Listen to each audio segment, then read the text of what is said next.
Hi, everyone. Welcome to today's webinar, Tools for a Successful Workplace Safety and Health Program. CPWR is proud to be an organizing partner in OSHA's Safe Workplace and Sound Business campaign, and we're excited to be putting on this webinar as part of the campaign. My name is Jessica Bunting, and I'm the CPWR host and tech support for this event. So before we get started, I just want to go over a few quick things.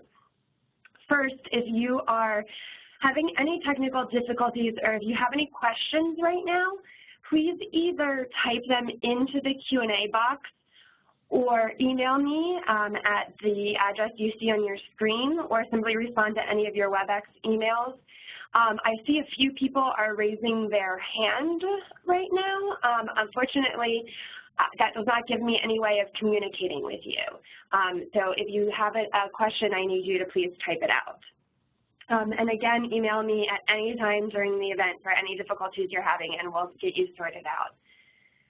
We will take some time at the end of the presentation today to answer questions.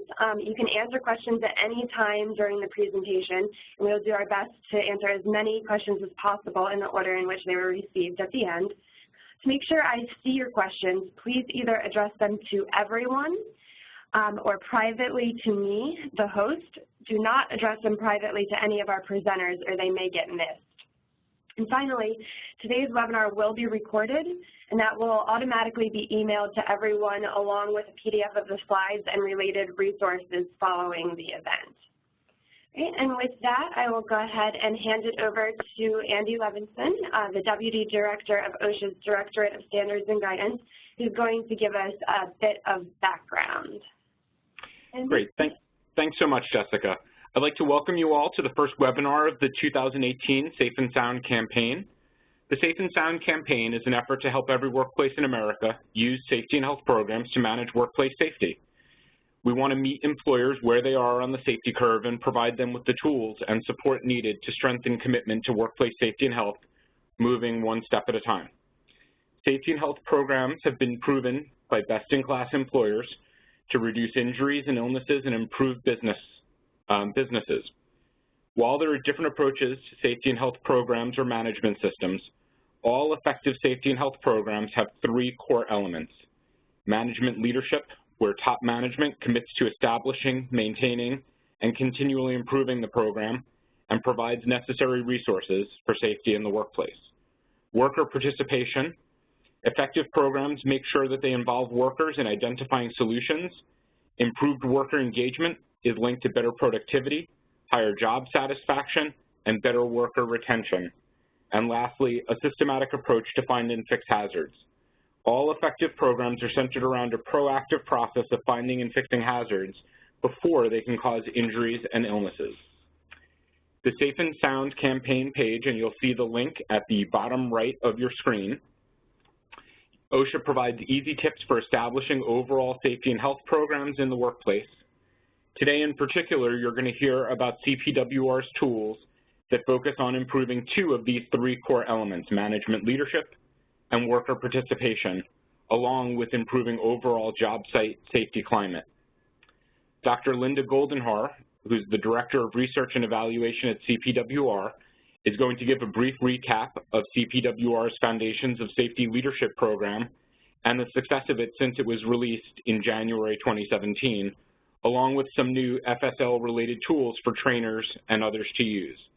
She'll also talk briefly about her safety climate work, including the success of the rubric-based Safety Climate Assessment Tool, or SCAT, that she and Dr. Tahira Probst from Washington State University developed in 2016. Next, you'll hear from two members of CPWR's Roofing Industry Partnership, Tom Shanahan, Vice President of Enterprise Risk Management from the National Roofing Contractors Association, and Keith Vitkovich, the Executive Director of the Roofers and Waterproofers Research and Education Joint Trust Fund. Tom and Keith will be introducing the new Safety Climate Assessment Tool for Small Contractors, or SCAT-SC, that was adapted from the SCAT.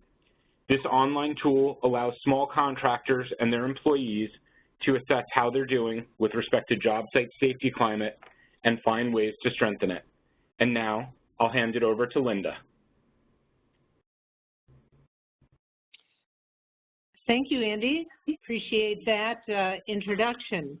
As Andy said, last year I conducted, I got to figure out how to use this thing. There we go. I conducted 2 webinars where I shared information about a number of new products we had developed that contractors could incorporate into their safety program or management system in an effort to strengthen their job site safety climate.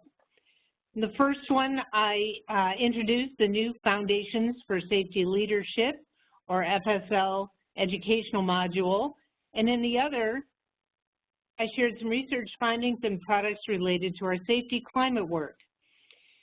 So today I'm going to, as Andy mentioned, I'm going to share some successes and tell you about a few new tools we've been developing targeting these 2 emphasis areas.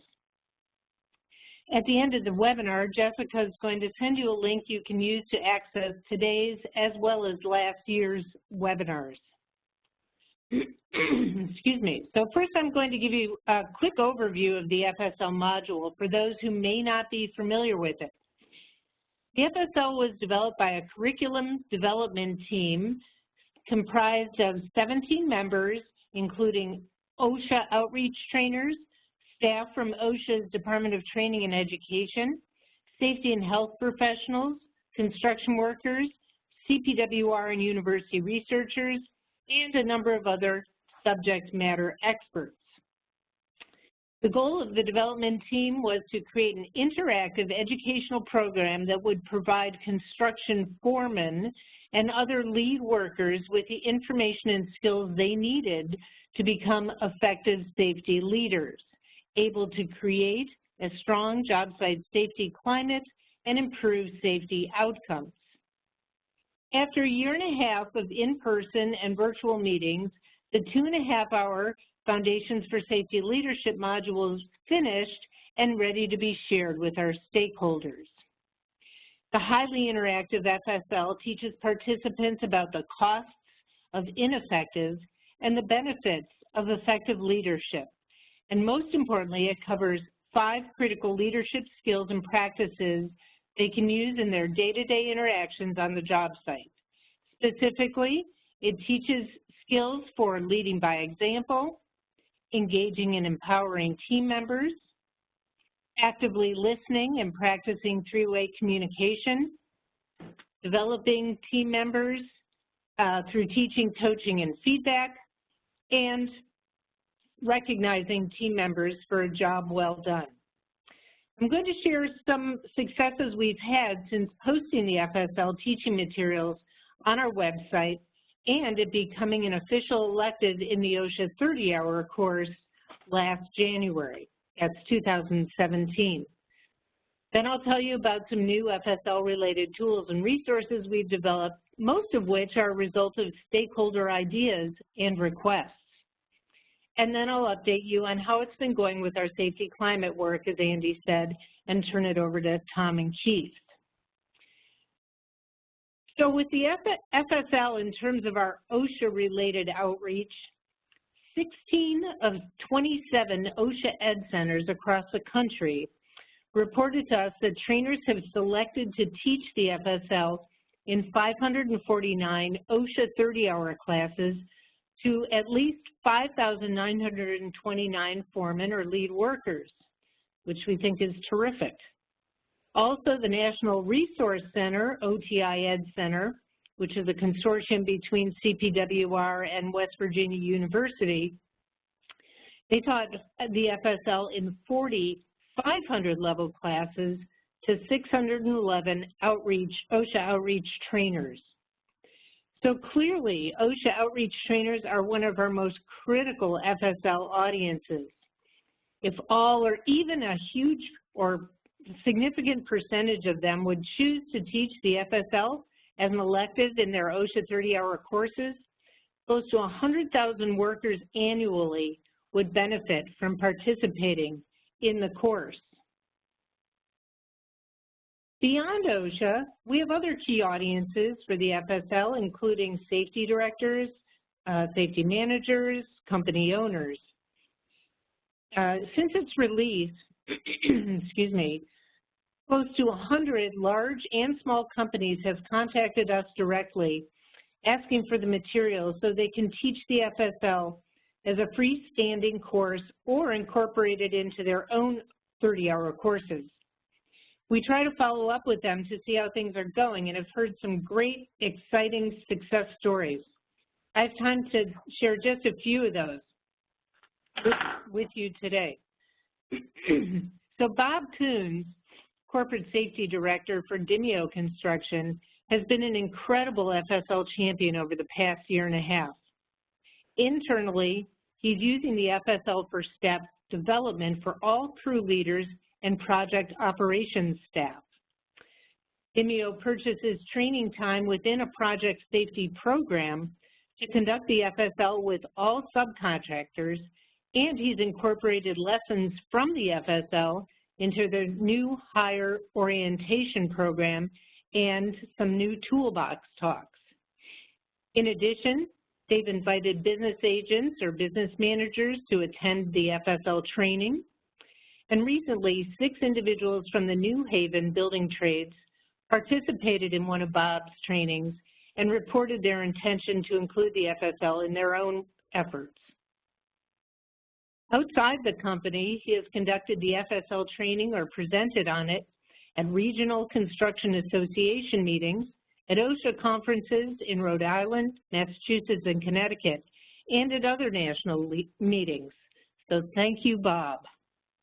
Rod Weber, Corporate Safety Director for the Penta Building Group, is rolling out several safety-related initiatives this year, and one is to conduct the FSL training internally for all their supervisors and promote it within the construction communities in Nevada, California, and Arizona. Rod invited Bob and I out there a couple of weeks ago to conduct the first Train the Trainer sessions with Penta's safety and health trainers. In 2016, the Southern Company incorporated the whole 2.5-hour FSL into their new 15-hour leadership training effort. A number of insurance companies, including Pinnacle, Zurich, Willis, and ACIG, have told us that they are actively promoting the FSL to their construction clients. And we've heard that some unions, including the roofers, carpenters, and UA, are promoting the FSL by adding it to their training resource centers and even teaching it as a standalone course. As of January 30th this year, close to 5,000 FSL PowerPoint presentations have been downloaded from our website over the past year, which is fantastic. I did notice, however, that only about 2,200 instructor guides have been downloaded. For those of you on the call who haven't downloaded the FSL, if you choose to do so, I'd like to encourage you to download both the PowerPoint and the instructor guides at least, because the guide is a very important tool for the trainer to use. Here's what one of our best trainers told us about the instructor guide. It's like driving a car and using a road map for directions. Before you begin, you should study the guide. Then during class, you can pull over, pause, to review the map, trainer guide, to make sure you're going the right way before proceeding. I thought that was a great quote from a very experienced trainer. Okay, so now I'd like to, now that you know a little bit about the FSL and some of our successes over the past year, I'd like to share a couple of findings from the evaluation we conducted. So we recruited, this is Stephanie Johnson and Natalie Schwatka in Colorado, along with folks in Boston who worked with us on this. We recruited 286 leaders and 1,173 workers, their workers, who worked at 20 construction specialty subcontracting companies, and asked them to complete surveys at multiple points in time, both before and after the training. Excuse me. Data showed that while leaders did, in fact, report improved understanding and practice of the FSL leadership skills after participating in the training, there was no significant improvement in worker-reported outcomes either about job site safety climate or their foreman's leadership skills, unfortunately. We believe, though, that one reason for this may be because it was very difficult for us to follow the workers from these subcontracting firms over time because, as you know, the industry, job sites change so quickly. And this resulted in some missing data. But we do believe that the numbers from the surveys may not give the full picture about the FSL. And I'd like to share some of the quotes. And this is just 3 quotes out of hundreds that we've gathered from company owners, trainers, foremen, their workers. So one from a company president: I think the crew's more willing to bring up items to the foreman, and we've actually made changes on site or brought it to the attention of people who can make changes. In other words, leading up, which is exciting. In my opinion, a successful training that benefited not only the foremen, superintendents, and stewards in the field, but also the overall safety climate of the project, which is in fact the goal of the FSL. And one that we received really recently is about, it's rare that construction leaders thank us for a training, but that's what we received after doing the FSL training. What's even better is they've been able to improve their communication and engagement with their team. And it was a key component for our workplace safety program that earned us the ACG Construction Safety and Health Excellence Award in 2016. So we were very excited with these, and I could have spent the whole hour sharing other quotes that we've received from people who have participated and benefited from the FSL training. So as I mentioned, we've been creating some new FSL-related products for trainers and others to use. I'm going to share just 6 of them with you today, but you'll want to check out our website for the others. And Jessica's going to be sending you the links to get to those specific web pages, the FSL and Safety Climate, at the conclusion of the webinar. So first, over the past year, we've created 3 new scenarios that instructors can use in the FSL. They take place on the same construction site as the original 7 scenarios, only the project is further along and some new trades are represented, including sheet metal workers, some iron workers, and laborers. We've also developed a 40-minute Train the Trainer presentation that can be used by those who want to introduce instructors or others to the FSL, but may not have the 2.5 hours to present the whole thing. Trainers and others have used the Create Your Own Scenario tool to engage students in working through and creating real-world scenarios based on their own trade or own experiences in the field. We developed a 16-page handbook as a way for folks to become familiar with the key takeaway messages in the FSL before taking the next step of participating in or conducting the full training. Instructors might also want to hand this out at the end of an FSL training session. At the back of the handbook, we created a self-assessment and personal action plan that folks can use to see the degree to which they are currently practicing the leadership skills, and then think through how they might incorporate the skills into their daily activities. The personal action plan, as I said, is in the back of the handbook, but it can also be downloaded separately at the website. And the final one I want to share with you are our new FSL Toolbox talks, one for each leadership skill I presented earlier. Now you see I presented 5 leadership skills earlier in the FSL and say we have 6 toolbox talks.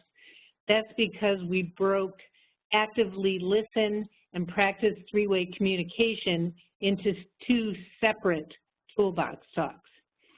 But these can be used on the job site at morning huddles or incorporating into employee orientation or other informational campaigns just to keep the information and knowledge and skills from the FSL forefront in people's minds. To wrap up the FSL portion of the presentation, I just want to let you know that over the next 6 months or so, we will be creating Spanish versions of all of these materials. We've had a lot of people ask for it, and we're going to start working on that very soon. So please check the website for periodic updates. So as we mentioned at the beginning, in the second webinar conducted last year, I shared information about some new tools we've created that companies can use to assess and improve the 8 safety climate leading indicators identified by stakeholders at a 1.5-day safety climate culture workshop that CPWR conducted with NIOSH way back in 2013. For those not familiar with this work, the 8 leading indicators are demonstrating management commitment, which you heard Andy talking about, aligning and integrating safety as a value, ensuring accountability at all levels, improving supervisory leadership, which the FSL was designed to target this particular indicator, empowering and involving employees, which Andy also mentioned, improving communication, training at all levels, and owner-client involvement. The new tools I reported on last year included the second edition of our Safety Climate Workbook called Worksheets and a rating tool to help you strengthen your job site safety climate. The new Safety Climate Assessment Tool, or SCAT, because that was new back then. It's been around now for a little over a year, or actually a year and a half. And the SCAT website that both individuals and companies of any size can use to assess their safety climate maturity by completing the rubric-based SCAT, and then they can receive a report with their scores, plus areas they can target for improvement. So I just want to share a few successes about this work. In terms of the workbooks, we've distributed a little more than 7,500 spiral-bound hard copies of the workbook to individuals and companies, and another 10,000 or so have been downloaded from CPWR's website. In terms of the SCAT, or Safety Climate Assessment Tool, we've had over 1,800, actually it's closer to 1,900 now, individual responses in the database. And many of those come from over 50 companies we've worked with.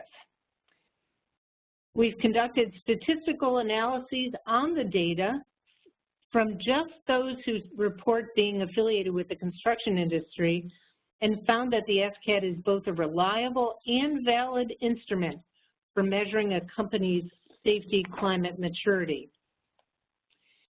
As I mentioned, over 50 companies, including a DOE site and the National Fire Service, have contacted us requesting one or more codes to use to distribute to departments or other particular areas in their companies. And once their folks have completed the SCAT, we then prepare reports for them, a group report. And they've both been working hard on implementing change, addressing the targeted areas that they found they could improve on. The SCAT's also been translated into Spanish, and you can get a version of that and download it from the SCAT website. You can also have you yourself or have your employees take the SCAT in Spanish on the website. So now I'm going to turn this over to Tom and Keith, who are going to tell you about our most recent and exciting safety climate initiative, the SCAT for small contractors, or the SCAT-SC. Specifically, they will be sharing where the idea came from, talk about how it's set up, and the results from a recent pilot study we did. Thank you. Thanks, Linda. This is Tom Shanahan, and I'm happy to be a part of this, and have had the chance to work with Linda and Eileen closely on this over the years. Keith and I have been working with CPW as a part of a 5-year roofing research to practice partnership to identify research needs and help to move research that could benefit the roofing industry out into the field and into practice. So the idea of, let's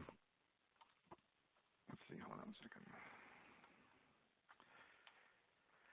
second, that we've been focusing on is this idea of safety climate. So while we agree that every construction company could benefit from using the safety climate assessment tool Linda developed through her research, we were concerned some of the contractors in our industry, particularly those with fewer than 50 or fewer employees, may not have the time to take full advantage of the SCAT or have the staff to find the access to the resources needed to act on the ideas for making improvements. So this is, so if you're familiar with the SCAT, you can see how we adjusted it down by looking at the chart here, the comparison of the charts. Working with Linda and Eileen, who I mentioned earlier, and she heads up the research to practice effort at CPWR, we were able to streamline the SCAT worksheet to first make it easier for smaller employers to assess what they're doing in terms of the leading indicators and where they need help. So the second idea was to identify the safety climate challenges faced by these small employers so that we could connect them with resources that could help them, and if resources weren't available, to develop new ones. So as you look at that chart here on your screen, you can see where we've made it, streamlined it, but again, the idea was, as we initially looked at this, you know, for the largest employers who had like full-time safety directors and people that were educated in safety that had a sophistication level that we really thought, gosh, it'd be great to really bring this down to smaller contractors and to really streamline this, and we'll talk about more how we did that. So on the next slide here, we've got the indicators are basically the same, reflecting the research that Linda was talking about and that's been done, but we did make some minor modifications such as these shown on the slide here. So for example, demonstrating management commitment was now demonstrates management commitment to safety, aligning and integrating safety as a value, we changed to promoting or promotes and incorporates safety as a value. Training at all levels provides training levels at all levels. So part of it was really trying to change it more to an active voice so that as people were going through it, they could say, yeah, I'm promoting or incorporating. So there's a little bit more action verbs. And then on the next sheet here, you can see how we revised some of the activities and ideas for improving each indicator to reflect what would be feasible, again, for our smaller employer audience to undertake. For an example, the top part shows activities under training in the original SCAT, and the bottom part of the slide shows the wording of the ideas and activities that were included in the version for smaller employees. So for example, the activities in red at the top were not included in the activities for smaller employees, and the wording of the activity was modified to read, provides training at all levels, which we talked about in the previous slide. But again, the idea was to try to make things that were really appropriate to this audience. And as Keith will talk about in a minute, you know, as we had a number of contractors use this, we found that they really did appreciate having it be much more streamlined this way. So the next slide, we have the development of the SC itself. So there's the scale and descriptive wording at each level in the SCAT is the result of extensive research and testing that Linda was talking about. For our simplified version, however, we took the key ideas for how to become exemplary and modify the scale so a contractor and their employees only have to identify if they're already doing an activity well, as you can see in the bottom box there, the first one, could do it better, would need help doing it, are not able to do it, or are not quite sure.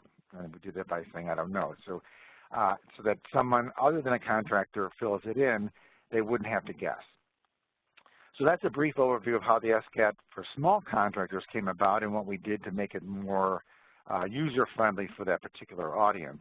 And now I'm going to turn it over to Keith, who will describe how we tested it and what we've learned so far with that.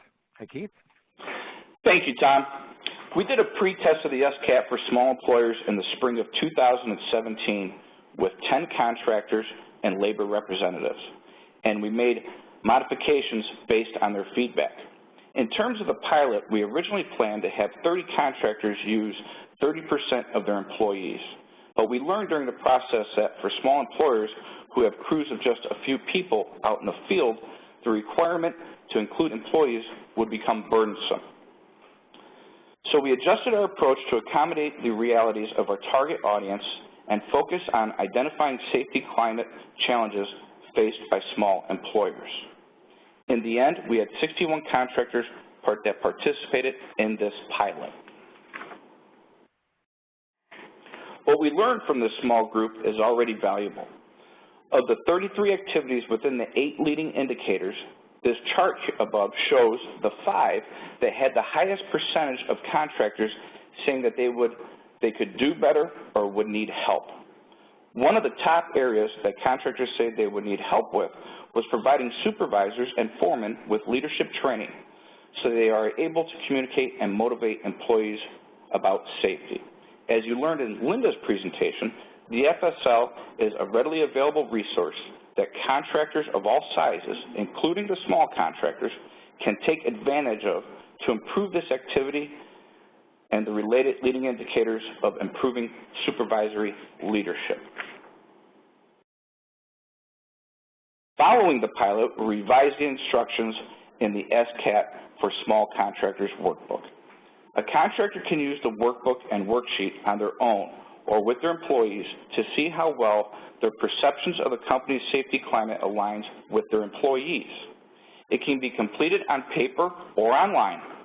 To use the paper version with their employees, the contractor simply has to make copies of the worksheet and then give it to the employees to complete. If they'd like to use the online version with their employees, they would contact CPWR and be given a company-specific URL to share with their employees for access. If a contractor shares their responses with CPWR, a company report will be generated that aggregates all of their company's responses and compares the results to others in the database.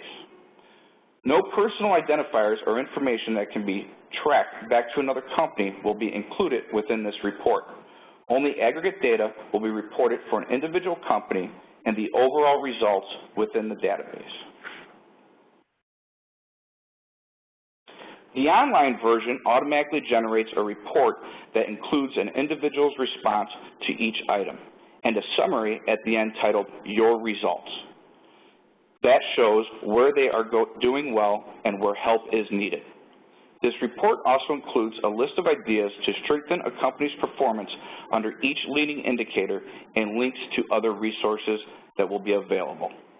This report can be downloaded and saved as a PDF to use for reference.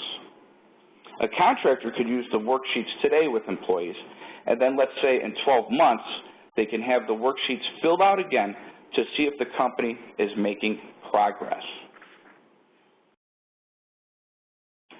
This new screen here, this page that just popped up on CPWR's website is linked to from both the workbook and the online report. It includes access to the SCAT for small contractors workbook and quick links to other resources, such as the FSL that Linda discussed earlier, and that what we've seen from the pilot could help small contractors achieve their goals. Additional resources will be added from the Safe and Sound campaign that Andy introduced at the beginning of this webinar, as well as new ones developed as we identify what small contractors need. So this was a brief overview of the new SCAT for small contractors. I will now turn the floor back to Jessica for questions. Thank you. Thanks, Keith, and thank you everyone else who presented. We do have some questions that have been coming in. Before I start going through those, I did just want to say that I put links in the chat box, which if it's not already on your screen, everyone can access that up in the top right-hand corner by just clicking on chat. So I put 2 links there, one to the landing page for the FSL information and materials, and one for the SCAT. So again, as Linda mentioned, I will be sending that information and links to all of these resources out after the event. But if for the people who are interested in looking at it right now, you should be able to access it right there in your chat box. And as I mentioned in the beginning, I will be also sending out a full recording of this webinar that includes audio. So if you were unable to listen to the whole thing, you'll be able to play it again. Okay. So now going into the questions. This first one is going to be for Linda. How, if at all, does the FSL relate to the OSHA 30? So you sort of addressed this, but do you want to just review the information about the module real quick for everyone? Sure. So in the OSHA 30, you have required courses, you've got electives, and I think there's another one, optional. So OSHA DTE approved the FSL as an elective, a 2.5-hour elective, mandatory 2.5 hours, as part of the OSHA 30-hour course. So an instructor, when they're filling up their schedule with what they want to teach, they can select the FSL as one of their electives. The FSL can also be taught as a standalone course by downloading the materials from CPWR's website. Does that help? Yep, thank you. And we've got a couple questions that are essentially asking the same thing, which is, can the FSL be applied to other industries? So some examples from the questions are like manufacturing, and then oil and gas workers. So is there any customization that can happen, or can they be amended at all, or just simply applied to other industries outside of construction? Right. So the FSL is basically divided into 2 sections. The first part of it is didactic, so the first third is didactic, and the last 2/3 are hands-on scenarios, real-world construction-based scenarios. We've had a lot of people ask the same question. The DOE, so our folks, other folks at CPWR in the training area have taken the FSL and kept it almost exactly as it is, except changed the scenarios so that they pertain to DOE sites. So it's called FSL for DOE. But in terms of the didactic part of it, costs of ineffective leadership, benefits of effective leadership, the skills for the foreman or lead worker, that all remain the same. And the scripts for the scenarios only changed in terms of some jargon, you know, some terminology that's DOE specific, but the concepts basically stayed the same. We have heard from other folks in manufacturing and non-construction that they feel even though the scenarios really are construction related, they're familiar enough that they can be used in other industries. I would welcome if people want to, you know, use what's in the FSL and then create their own foundations for safety leadership for general industry or maritime. I mean, I don't know if OSHA is planning to do that, but I know they've had a lot of people ask for that The fire service has said they would love to have an FSL for the fire service. So there is a call for it. We won't be doing that ourselves, and if others want to do it, you know, it would be great. And so I hope that answers the question. Sure. Linda, this is Andy. Let me jump in and say OSHA is looking at developing some additional scenarios. That's something that would be coming down the road.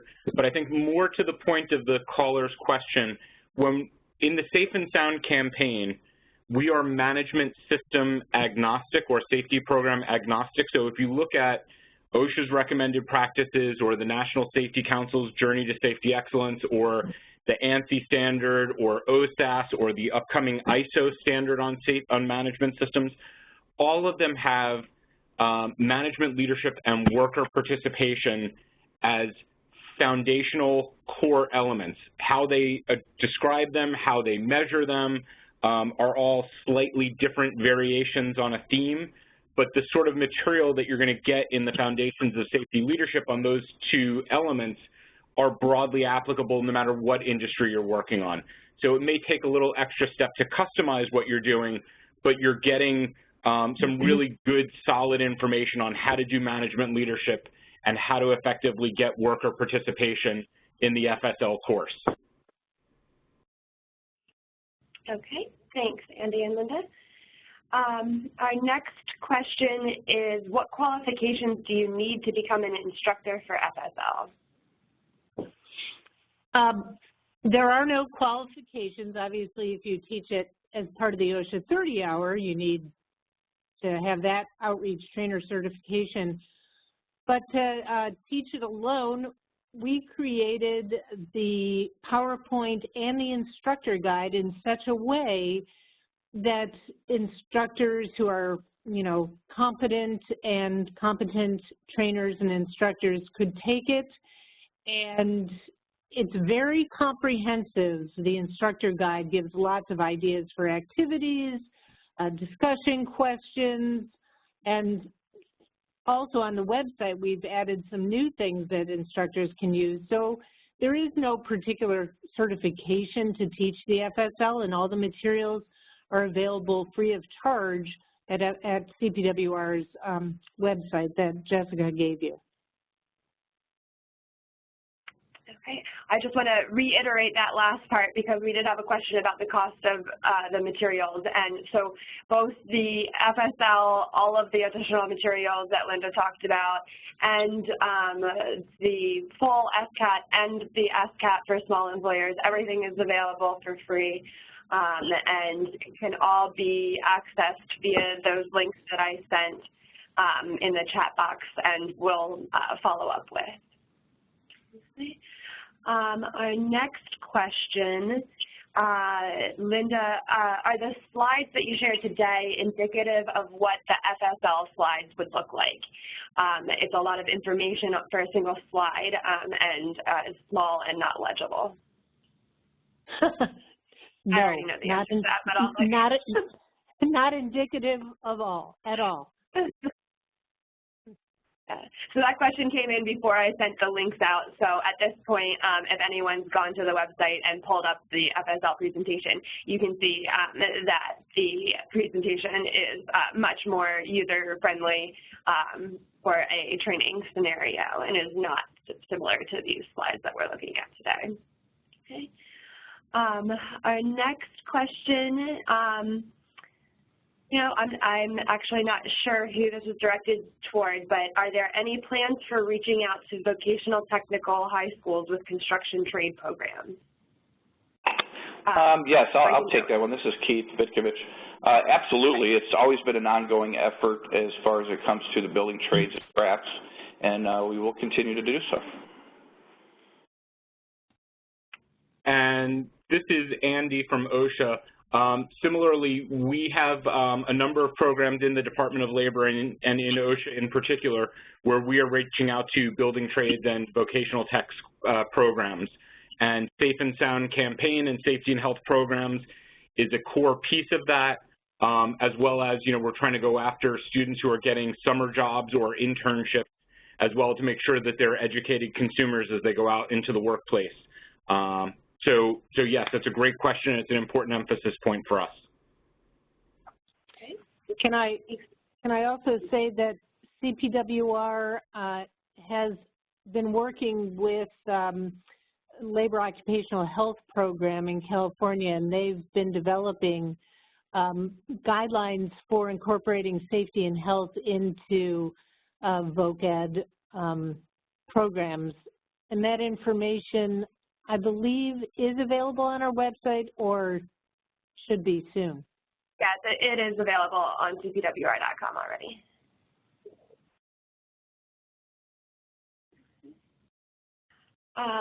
We've gotten a couple questions about accessing specifically the new materials you talked about, Linda, the toolbox talks.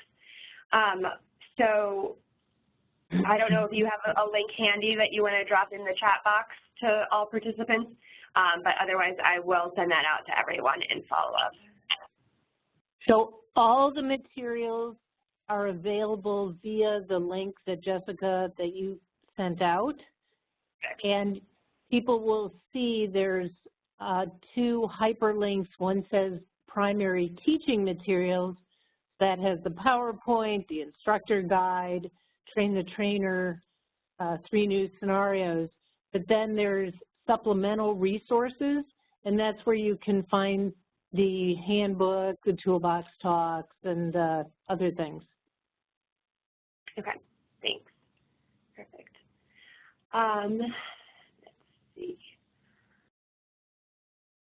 This one is for Andy. Is the information regarding these tools provided and available to OSHA compliance assistant specialists who provide outreach? Sure. So the information for OSHA compliance assistant specialist is actually in 2 places if this is an OSHA person asking. So we have all of the materials are available to the public on OSHA.gov/SHP campaign. If you're a compliance assistant specialist on the intranet, we also have a set of materials as well. So you can certainly look there under safety and health programs, and you'll find information on both the Safe and Sound campaign as well as additional information on OSHA's recommended practices for safety and health programs. Great, thank you. There are a couple questions coming in that I will follow up with people offline about the FSL videos and everything, technical issues. Then I also am seeing some more people who joined late and are wondering about a recording. So just to reiterate, I will be sending out these slides and a full recording of the webinar. It takes a little while to become available, so it won't be immediately today, but I will be getting that out to everyone shortly. Let's see. Are the SCAT SC materials available yet? Yes, the next question. And yes, they are. That is in the link. The SCAT link, I'll copy it again because I think some of these things might be getting lost in the chat box. But all of these resources, again, I will be sending out to everyone via email. And Jessica, maybe you could add to the box the link directly to the SCAT in addition to the CPWR Safety Climate webpage, link directly to the SCAT website. Thanks.